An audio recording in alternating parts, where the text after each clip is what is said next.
DNA moves in mysterious ways. There are now 6 billion people alive on the Earth.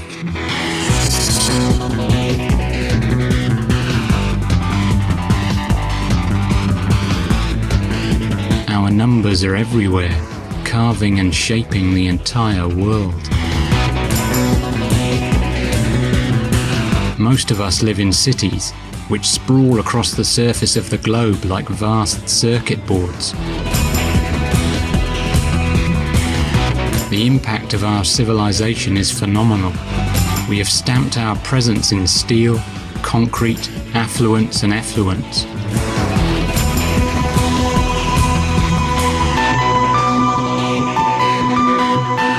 Cities beguile us with their splendor. Information bombards us at every turn. It's easy to lose yourself in a city.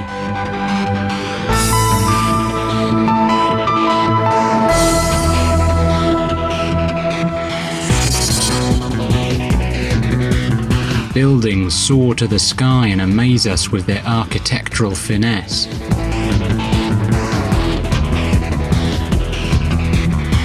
The holy grail of city-based consumerism is the automobile.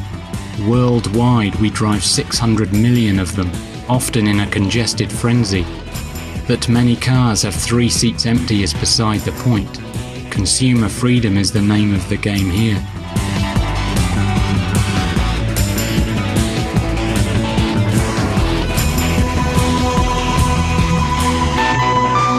Like our cars, city life can be slick and fully automated.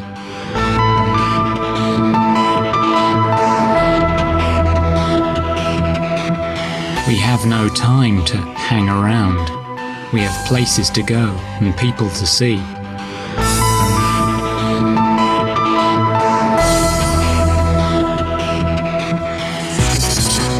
The march of human progress seems unstoppable.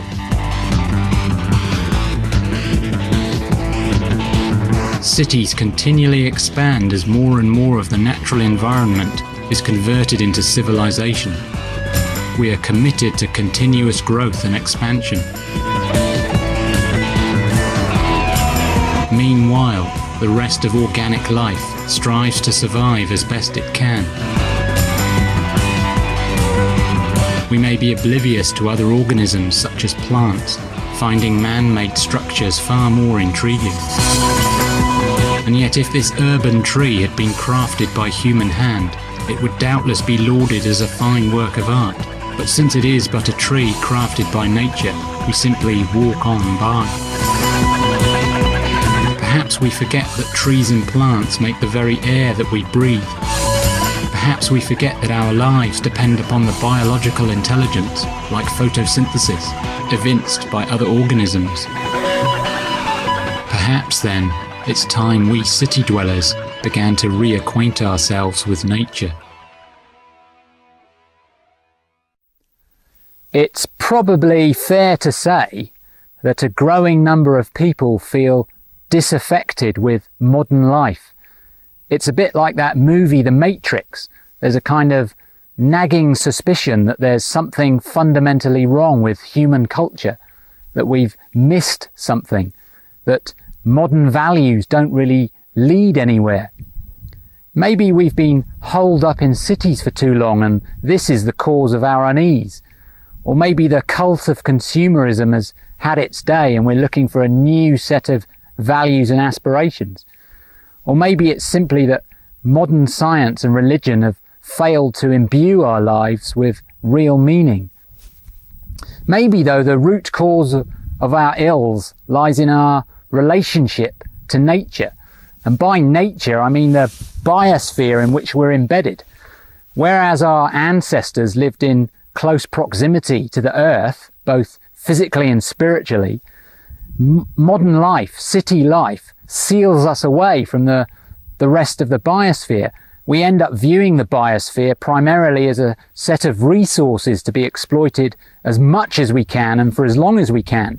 Maybe it's this kind of attitude towards life on earth that we take it for granted and act often in ecologically destructive ways. Maybe it's this that lies at the heart of the spiritual malaise that many of us feel.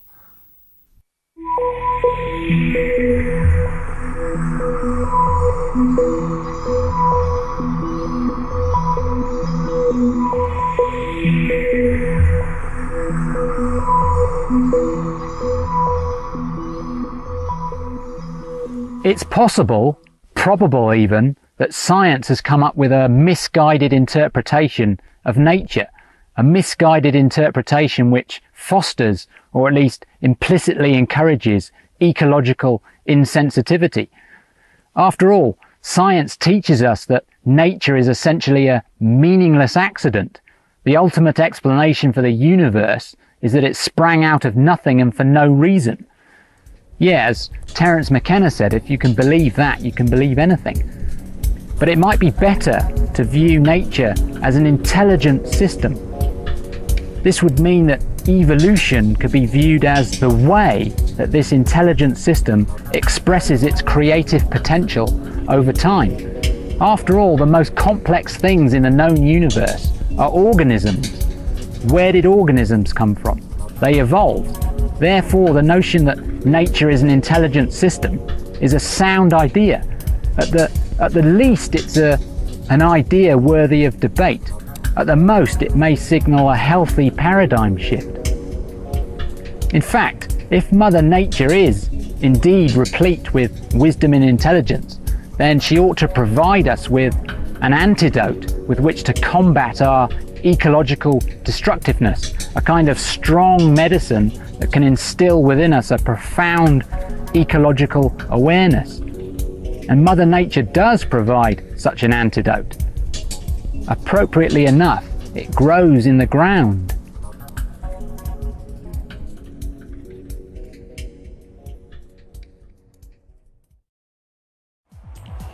Fungi are perhaps the most earthy of organisms.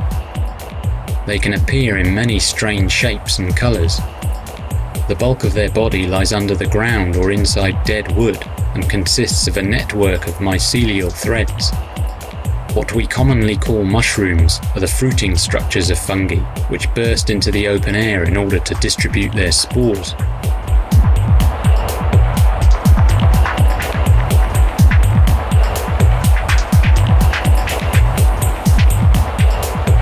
Unlike plants, fungi do not photosynthesize, but make their living breaking down dead wood, bark, and other organic detritus. In this way, fungi help to release essential minerals like phosphorus back into biospherical circulation.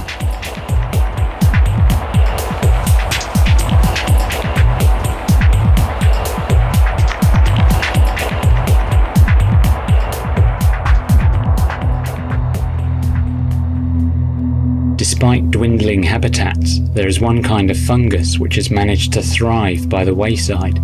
Its properties can only be described as extraordinary. This is our antidote, the Psilocybin mushroom, of which there are roughly 100 species worldwide. Psilocybin is the name of the alkaloid within the mushroom which, in conjunction with the human cortex, can induce a powerful and life-changing spiritual experience. For this reason, psilocybin is nowadays classified as entheogenic, that is, a substance able to temporarily sanctify the human psyche. Psychoactive mushrooms of one kind or another have long held a place in folklore and literature. In Alice in Wonderland, for example, Alice eats a mushroom in order to change size. But our psilocybin story concerns the legacy of this man, Gordon Wasson. Having spent 30 years investigating the cultural use of mushrooms, Wasson travelled to Mexico in 1955 to learn more about the sacred mushroom ceremonies reportedly occurring there. Wasson had to seek the aid of a shaman, for it is the shaman who, traditionally, holds knowledge of entheogenic plants. Under the guidance of a shaman named Maria Sabina, Wasson became the first European on record to consume psilocybin, an auspicious occasion to say the least. Wasson was so amazed by the visionary effects of the Mexican mushroom that he went on to write a popular article about his experiences, thereby informing the world of this strange new natural resource. Subsequently, samples of the mushroom were grown in the laboratory. The active ingredient was isolated and thence named. The writer Aldous Huxley also experienced psilocybin and wrote of its virtues. In his last book, a utopian novel entitled Island, a sacred mushroom known as moksha medicine is employed as a sacrament, and yet Huxley never realized just how widespread his beloved moksha medicine was, that it was not restricted to Mexico, but was to be found growing throughout the very island of his birth. This is the kind of idyllic habitat which the European psilocybin mushroom favours, the Lake District in the heart of the British Isles, the kind of mystical landscape conjured up in Tolkien's Lord of the Rings. It is here in the wild meadows and pristine green valleys, and alongside the paths walked by Wordsworth, that psilocybin mushrooms can be found. Diminutive and half-hidden, overlooked by most visitors, the entheogenic mushroom is part of one of Mother Nature's more undercover operations, a gift of healing and transcendence delivered through stealth. Historically, psilocybin mushroom use has been associated with the spectacular Mayan and Aztec civilizations in and around Mexico. These Mayan relics, for instance, known as mushroom stones, are thought to indicate the Mayas' reverence for psilocybin. South of Mexico, in Colombia, native cultures crafted numerous gold statues adorned with strange circular motifs. On the back of this statue, however, are some thin stems which confirm that psilocybin mushrooms are represented. Likewise, in ancient India, hundreds of religious hymns were dedicated to Soma, a divine plant without root or leaf. Many Vedic scholars now believe that the legendary Soma was an entheogenic mushroom of some kind. And what of this, the Festos disc? Unearthed in Crete, the mysterious disc is believed to be a religious artifact dating back to 1700 BC. It is imprinted with various images. Actually, it is the oldest example of printing ever found. The various icons stamped into its surface have yet to be deciphered. One side of the disc bears images with an uncanny resemblance to European psilocybin mushrooms. Even the stem is pictured. As yet, however, historians have failed to acknowledge and to investigate this compelling resemblance. Despite their illustrious role as a sacrament, psilocybin fungi remain illegal in many parts of the world. In America, for example, whilst it is legal to possess a loaded gun, it is illegal to possess the mushroom. In Britain and many parts of Europe, the mushroom has escaped prohibition as long as it is not processed in any way. However, since poisonous mushrooms may be picked by mistake by an interested seeker, psilocybin fungi have understandably remained on the periphery of culture. They are truly a thing of the wild and do not lend themselves to mass-market consumerism. Yet the incredible psychological effects of this mushroom demand our attention. It's as if we had spent our lives holed up in a dark cave and were being cajoled outside in order to get a better perspective on the meaning of life. So what's it actually like to step outside the confines of conventionally perceived reality? To answer this, we must now venture to the very heart of the psilocybin experience. It begins, as with all significant voyages, with feelings of trepidation. Once the journey is commenced, there is no going back. To consume psilocybin is to consume the truth, and one must be prepared to accept all that follows in the wake of the sacramental act.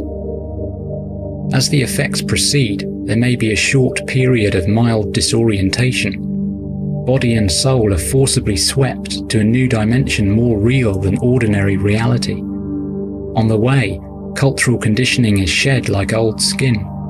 Traditional modes of cognition and perception give way to an entirely novel form of consciousness. As feelings of disorientation pass, it seems as if one's nervous system has been retuned. It's like waking up or even being reborn. One eventually arrives at a state of mind so enhanced, so coherent, that the interconnectedness of all things becomes breathtakingly apparent. With eyes wide open, everything radiates fractal beauty. One is reminded of Tibetan mandalas, geometrical Islamic artwork, and the interwoven designs so prominent in Celtic art. With eyes closed, colourful visions unfold, so complex and so laden with intent as to suggest communion with a transcendental intelligence.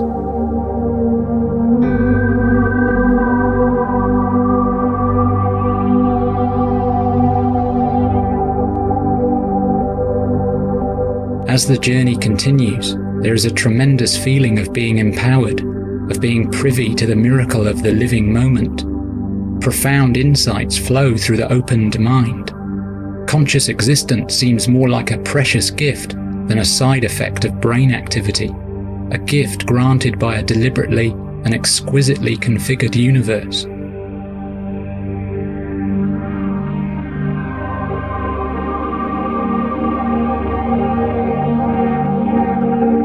One is thrust deeper and deeper into the mystery of being. As the entheogenic action of psilocybin reaches its peak, sacred realms of experience become accessible, and of this little can be conveyed in words.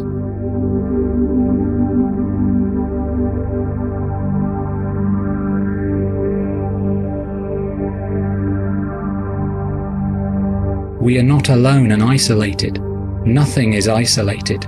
We are each a uniquely evolving pattern of energy and information, born within a vast system of purposeful intelligence, which we call nature.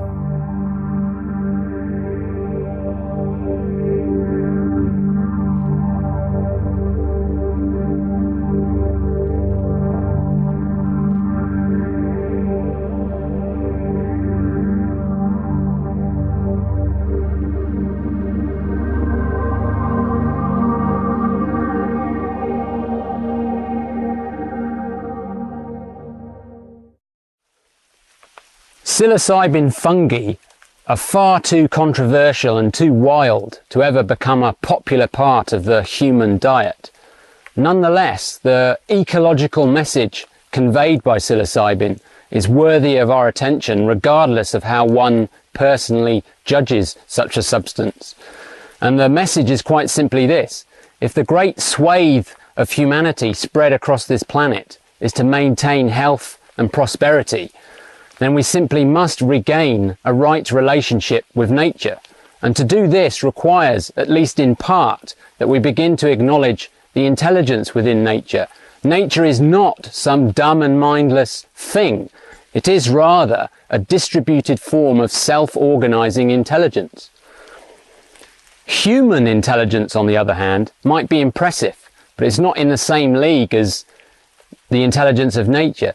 We may, for example, tinker with DNA, but we did not design DNA. We may juggle genes and chromosomes, but we did not invent them. We may even destroy entire ecosystems for our own ends, yet we cannot rebuild those ecosystems. So rather than dominate nature into subservience, we would do better to harmonize our behavior with the greater natural systems of which we are a part. Acknowledging the intelligence of nature is one step in such a green endeavor. The universe has order written all over it, from the orderly formation of spiral galaxies to the orderly behavior of atoms and molecules. So too do ecosystems and organisms behave in a sensible and orderly fashion. It is we belligerent primates who are firmly out of order with our excessive pollution and our almost psychotic obsession with material consumption. Something has to change, because we can't go on bending the biosphere indefinitely. Something has to change. So why don't we slow down and look again with new eyes at this fantastic planet on which we live? Maybe we never left Eden after all. Maybe it was a kind of self-enforced exile.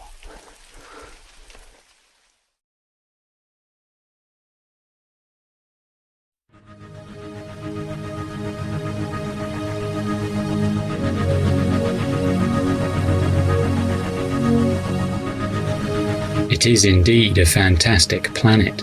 The Philippines, for example.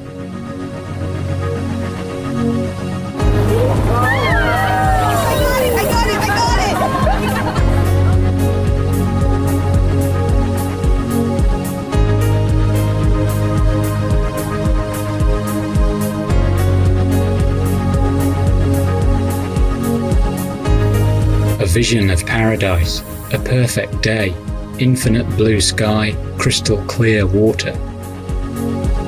Huts nestle unobtrusively in the jungle, looking rather like giant mushrooms.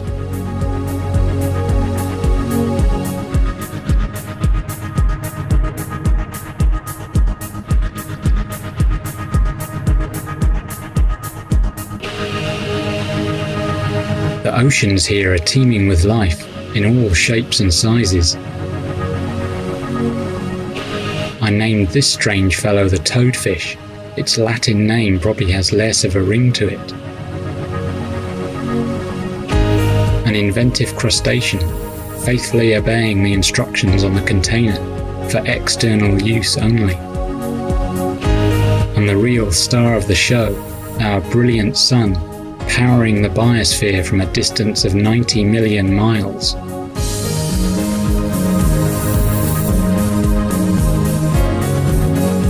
Travel, they say, broadens the mind. It certainly makes us aware of the diversity of the Earth's living surface.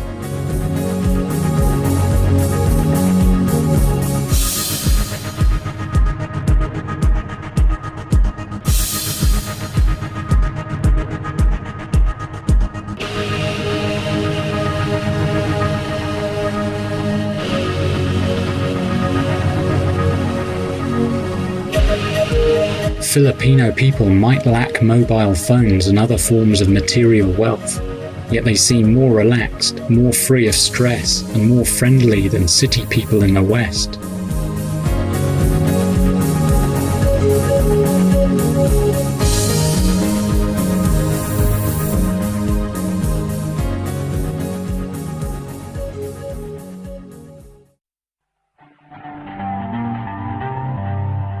America. America, the ancient continent, is bigger and more formidable than America, the modern idea.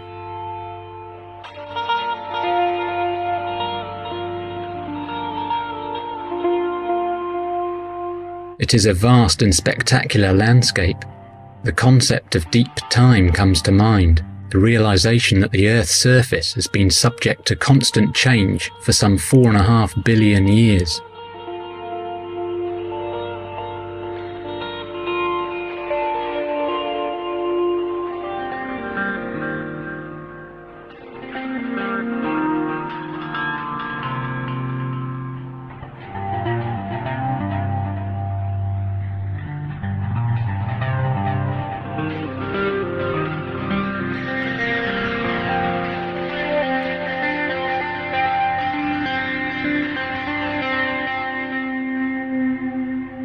Yosemite National Park.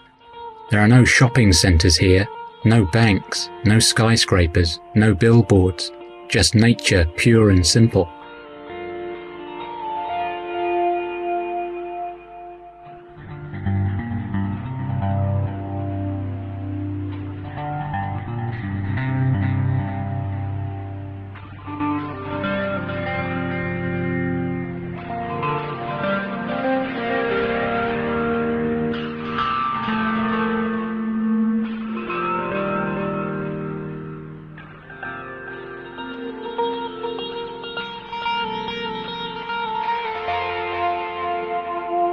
The giant redwood tree, one of the world's largest organisms, a staggering expression of DNA.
Australia, another inspirational continent, another taste of Eden.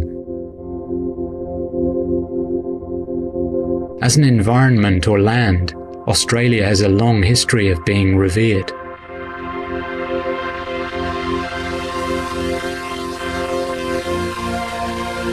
There's nothing like a walk in a Queensland rainforest to shake off the city.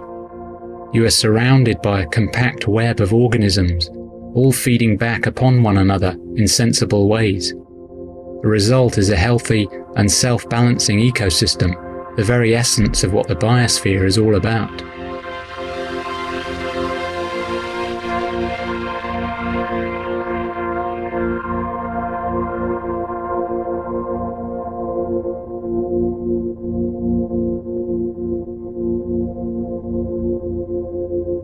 You get a real sense of the plasticity of organic life, the way it flexes and feels its way around, interweaving and interlocking.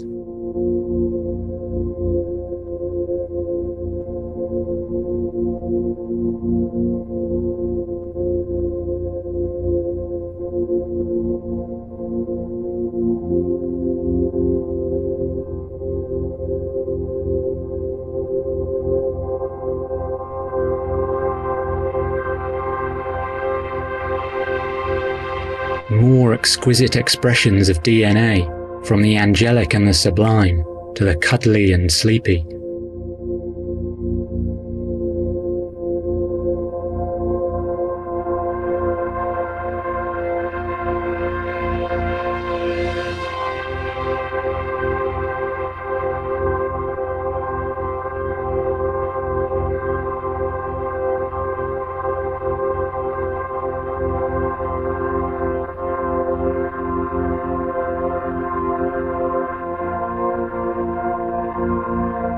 And look at this astonishing bird, the cassowary, whose ancestors were likely to have been dinosaurs.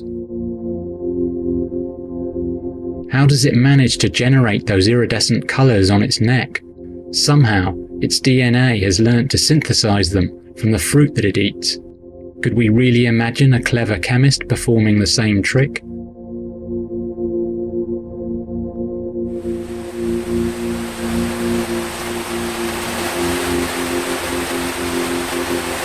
Through the process of transpiration, rainforests manage to create their own local weather systems, ensuring that water is constantly being recycled betwixt land and sky. Destroying a rainforest interrupts the cycle and can leave a landscape dry and devastated. For some reason, this knowledge seems lost on many developers. Is it really feasible to sell a large legacy of integrated biological wisdom?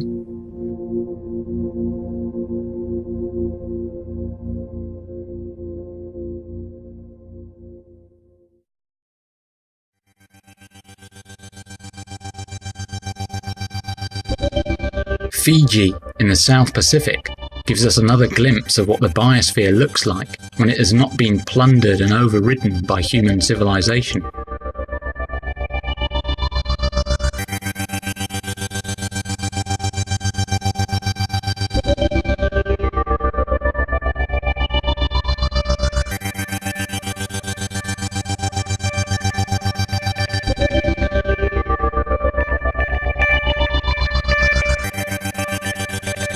The isolated beaches in Fiji are dangerous. There are coral reefs out there which can astonish a man to death. Apart from the usual array of plastic bottles which are washed ashore, the beaches are strewn with seeds, shed by plants which have learned, through evolution, to use the ocean as an effective means of seed dispersal.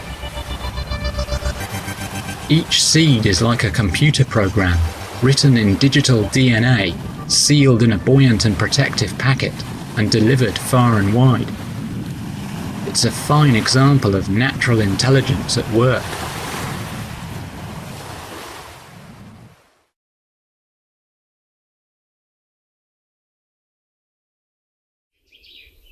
Paradise would not be paradise were it not for natural intelligence. The reason life is such a sensibly coordinated phenomenon is precisely because life is woven from natural intelligence. This is one of the things which psilocybin seems to make very clear. Biological science also reveals the intelligence within life, only most biologists tend to overlook it. What we call DNA can be said to represent natural intelligence in a compressed and encoded form. The natural intelligence within the DNA of this giant redwood tree pine cone, for example, is what can transform these small individual seeds into the largest trees on the planet. There is information in here on cell reproduction, differential cell function. There's information on how to build roots, shoots, and protective bark. There's information on how to construct pine needles with their ability to photosynthesize. There's information on how to store and distribute energy for thousands of years, which is how long redwood trees can live for. There's information on how to fight off infections, information on how to transport water from the ground up to a distance of 250 feet or more, even information on how to make more of these pine cones. It's all very clever stuff. Some botanists will spend their entire careers learning about the biological wisdom accumulated by just this one species. And yet for some strange and peculiar reason, natural intelligence remains completely and utterly unacknowledged by science. On the other hand, we've all heard of artificial intelligence, clever robots, smart computer systems, that kind of thing. Yet natural intelligence is precisely the thing that artificial intelligence seeks to mimic. Organisms can be considered expressions of natural intelligence, wired together with protein and amino acids, just as a clever robot is an expression of artificial intelligence, wired together with silicon and copper wire. Take this ant, for example. Its complement of biologic, honed, refined, and hardwired through millions of years of evolution, is palpably intelligent. Ants can metabolize, respire, reproduce, locate food, build communal nests, and learn about new terrains. They can even communicate with one another in a chemical language. In other words, everything about their biological and behavioral makeup is sensible and intelligent to a certain degree. If this were not so, they would not be fit and would not exist. In a real way, ants, like other insects, are small sophisticated machines engineered by nature with the use of molecular DNA.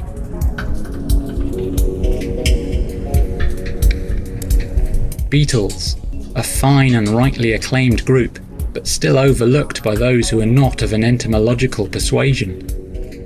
Imagine that this beetle had been cunningly designed by a team of artificial intelligence engineers working at the prestigious Massachusetts Institute for Technology. It would be acclaimed by the world. The public would be deeply impressed by man's capacity to craft such a machine. And yet, since it is but a biological beetle constructed by nature, we don't give it a second glance. But if we look at insects as if for the first time, we see not mindless contraptions hacked together by chance, but intelligently built systems which, through the selective and sculpting power of nature, have evolved a kind of futuristic complexity.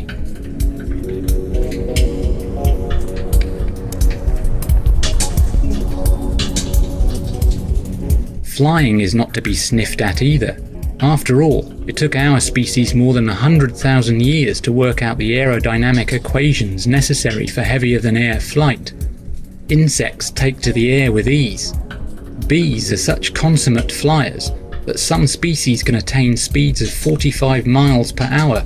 Weight for weight, they can produce the same power output as an aircraft piston engine and can fly 2 million miles per gallon of honey.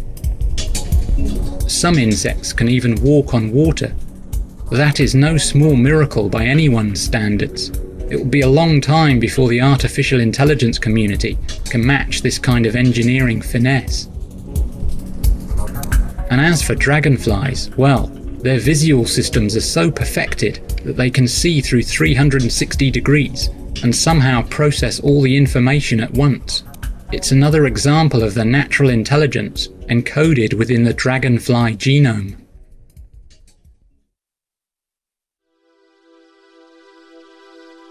There are seemingly no limits to what natural intelligence can achieve in the biological domain. Before they metamorphosize, many insect larvae spin themselves cocoons fashioned from silk. In terms of weight, silk is stronger than steel. The spinneret mechanism within the larvae, through which protein molecules are carefully arranged so as to form and distribute silk, can only really be appreciated as an instance of natural intelligence. So too do the larvae's acrobatic talents indicate the intelligence hardwired into its DNA. Metamorphosis is remarkable. It demonstrates the sheer transformative power of DNA. To reorchestrate this precise arrangement of 1 billion cells into this precise arrangement. If one encounters a butterfly whilst under the influence of psilocybin, it can be an almost mythical event. Futuristic machines is an understatement, and yet conventional science teaches us that these organisms are no more than the outcome of a blind and utterly non-intelligent process. A disservice, I fear. Ingenious expressions of natural intelligence at least comes closer to the mark.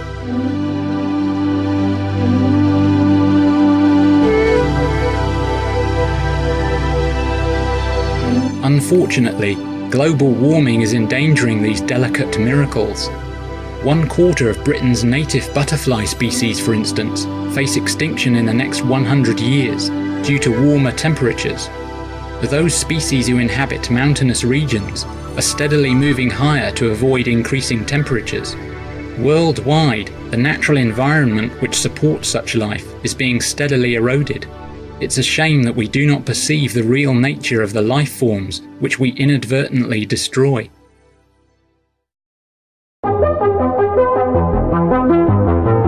The plant kingdom is also worth a reappraisal.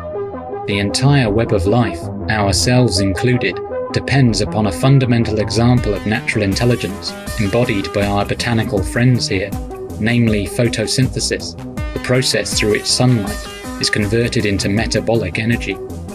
All plant species perform this feat regardless of what morphological form they take. Photosynthesis represents the tree of life's primary technology, a technology learned through evolution. As natural technologies go, photosynthesis is highly advanced. It is hard to get your head around what a photon of light actually is, let alone imagine how to capture one and borrow its energy. Yet plants do just this by making use of chlorophyll and an array of advanced nanotechnological machinery. Leaves are the structures which carry out photosynthesis. They are nature's solar panels, ensuring that the biosphere remains plugged in.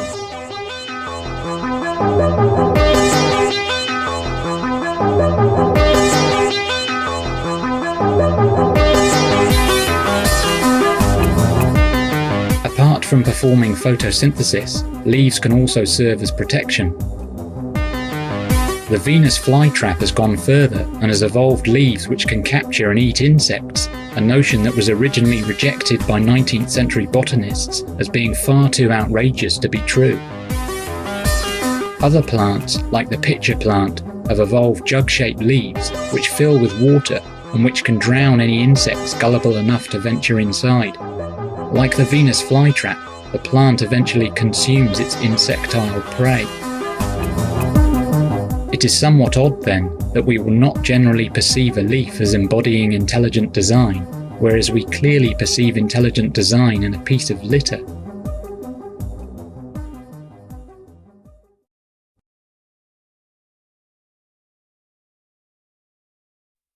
The young Charles Darwin had keen eyes. To view life and its evolution as a naturally intelligent process does not require us to abandon Darwin's great vision. With our growing knowledge of DNA and genetics, Darwin's work continues to be vindicated. However, how we interpret evolution is another matter. The chief virtue of psilocybin is that it reveals the intelligence and creativity at the heart of the evolutionary process which Darwin glimpsed. These days, no reasonable person can dismiss evolution out of hand. Take a close look at the flipper on this seal. There are finger bones underneath. This seal's ancestors were creatures of the land. Gradually, over millions of years, its genes have been shaped by natural selection so as to express a body more adapted to life in the ocean. At this point in time, the seal is a land mammal wearing its own tailor-made wetsuit. The same evolutionary transformation, but in reverse, can be seen in this snail. Snails are mollusks, and most mollusks live in the ocean, which is why we find shells on the beach. For whatever reason, the ancestral lineage of this snail left the ocean and became adapted to life on land. Like the seal, its genes and its biological form reveal its evolutionary history. Go back far enough in time and our own ancestors were likely to have been amphibians of some kind, maybe like this salamander. Amphibians go through one stage of their lives with gills. The human fetus also passes through a gilled stage during its development. This clearly demonstrates our own evolutionary history. Our closest living relatives are other primates who share much of our own DNA. Human DNA codes for a bigger brain than other primates. The problem is, we have now elevated our big brains above all else.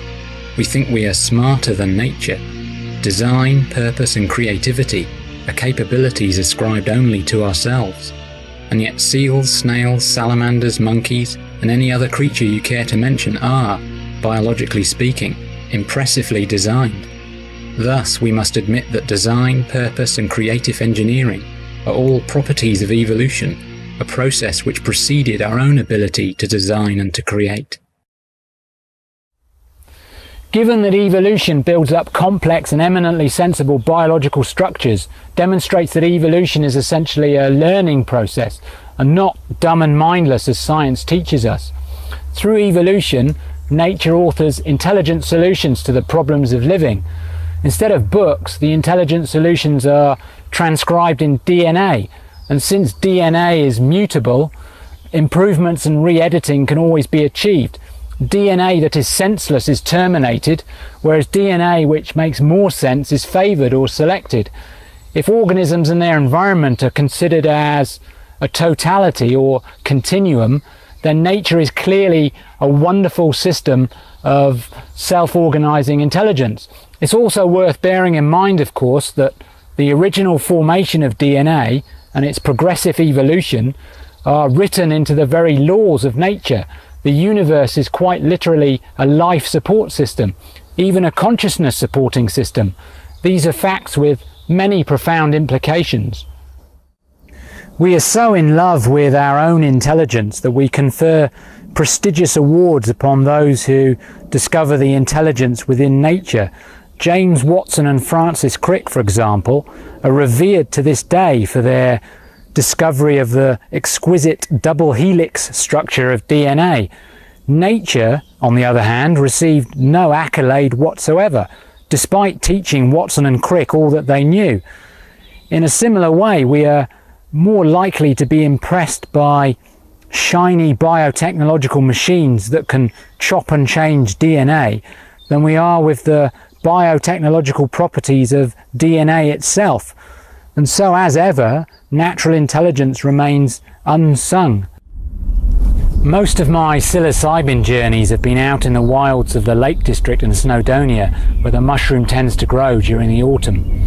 Locating and consuming them always feels like an involvement in some kind of subtle organic alchemy.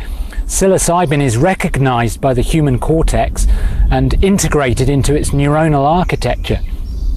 The result is a kind of retuning, after which information broadcast from some otherwise occluded source becomes suddenly very much accessible. Nature then becomes like a wise teacher, and it was this intimate bonding with nature and the overwhelming impression that nature is more alive, more precious and more mysterious than we think that inspired this film. And although the mushroom is certainly not for everyone, the deep ecological awareness which it can convey is for everyone. It is the message which counts. In my opinion then, To really get a sense of natural intelligence, to really feel it, requires that we find the time to take leave of the city and visit those pristine areas of wilderness which still remain on this turbulent planet. For it is only by immersing yourself in nature that you can really begin to sense its true value. And so I will leave you with a walk on the wild side here in the UK.